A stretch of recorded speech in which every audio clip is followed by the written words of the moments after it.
Yasa 5188. Kötü yanıtma kalbine telsiz. Haberim benden habersiz. Yeniyim geldi yersiz. Nöbet tutamam ki kelepçesiz. Laf atanların yarısı işsiz. Eleştiriler çok kalitesiz. Bazıları inan çok dengesiz. Bombaya hazırlanmadım, güvenliyim ben canım. İftiraya kurbanım, görevimin başındayım. Anaskamı takbiline görevlerim bekler. Burada yetkim yok, kanunlar engel. Anaskamı takbiline görevlerim bekler. Burada yetkim yok, kanunlar engel.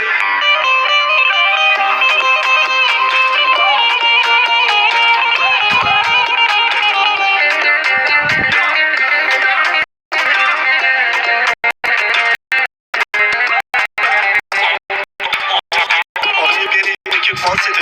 Yokmuş içinde bak kendisi. Değilsin halına benzerliğin sesi. Site altında da fabrika.